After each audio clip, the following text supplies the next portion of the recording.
Hi అండి, welcome to AK kitchen. ఈరోజు recipe మామిడికాయ పప్పు. రెసిపీ కోసం ఒక కుక్కర్లో 250 గ్రామ్స్ వరకు పప్పుని యాడ్ చేసుకొని ఒక 3 టైమ్స్ కడిగి తగినన్ని నీళ్లు పోసుకోవాలి. కుక్కర్లో సగం వరకు వస్తే చాలు. ఇలా పప్పు మీద ఏలు పెట్టినప్పుడు 2 ఇంచులంత నీళ్లు హైట్లో ఉండాలి. అలా అయితే పప్పుకి కరెక్ట్గా సరిపోతుంది.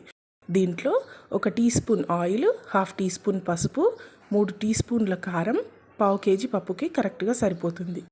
దీన్ని ఒకసారి బాగా కలిపి స్టవ్ పైన పెట్టుకొని ఒక 2 విజిల్స్ వచ్చేంత వరకు ఉంచుకోవాలి. మీడియం ఫ్లేమ్లో పెట్టుకోవాలి.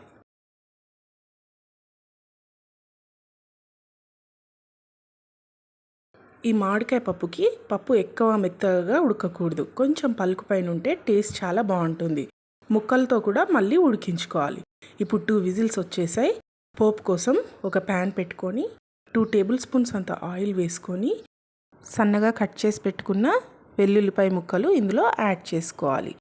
అవి బాగా వేగాక 1/2 టీ స్పూన్ ఆవాలు, టీ స్పూన్ జీలకర్ర వేసుకొని అవి వేగాక ఒక 3-4 ఎండుమిర్చీలని వేసుకొని వేయించుకోవాలి. 7-8 రెమ్మలంత కరివేపాకు కూడా వేసుకొని బాగా వేయించుకోవాలి. ఇవి బాగా వేగాక కట్ చేసి పెట్టుకున్న మామిడికాయ ముక్కలని ఈ పోపులో యాడ్ చేసుకోవాలి. ఇక్కడ నేను 1/2 కేజీ పప్పుకి 2 చిన్న సైజు మామిడికాయ ముక్కలు తీసుకున్నాను. మీరు మీ పులుపుకి తగ్గట్టుగా యాడ్ చేసుకోవచ్చు.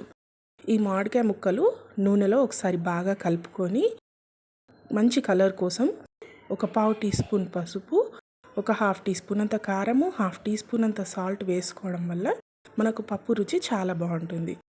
వీటిని బాగా కలిపి ఆయిల్లో ఒక 5 నిమిషాలు మగ్గనివ్వాలి.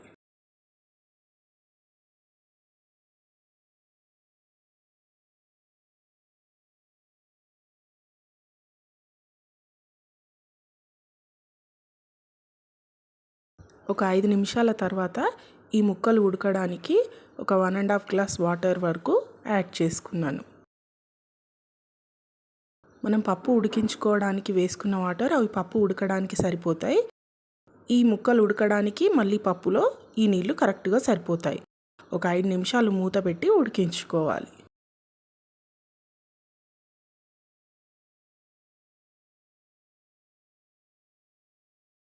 ఐదు నిమిషాల తర్వాత మనకి పీస్ ఉడికింది లేనిది ఒక ముక్కను తీసి ఇలా కట్ చేసుకొని చూసుకుంటే సరిపోతుంది. ముక్క ఎక్కువ మెత్తగా ఉడకకూడదు. ఇలా కొంచెం ఉడికినప్పుడే దీన్ని పప్పులోకి యాడ్ చేసుకోవాలి. ఇలా ఉడికిందాన్ని పక్కకు పెట్టుకొని ఇప్పుడు పప్పు ఎలా ఉడికిందో చూద్దాం. పప్పు మనకు చాలా బాగా ఉడికింది. దీనిలోకి ఒక 1.5 టీ స్పూన్ వరకు సాల్ట్ని యాడ్ చేసుకోవాలి. ఎక్కువగా కలపకుండా ఇలా మామూలుగా కలుపుకొని ఆ ఉడికించిన పోపుని ఇందులో యాడ్ చేసుకోవాలి.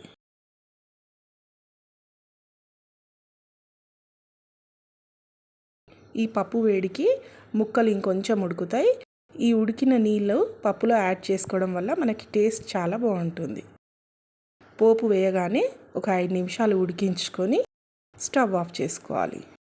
ఇది చల్లారాక వడ్డించుకుంటే టేస్ట్ చాలా బాగుంటుంది. రెసిపీ నచ్చితే వీడియోకి లైక్ చేయండి. మీ ఫ్రెండ్స్కి, రిలేటివ్స్కి కూడా షేర్ చేయండి. మరిన్ని వీడియోస్ కోసం ఛానల్ని సబ్స్క్రైబ్ చేసుకోండి.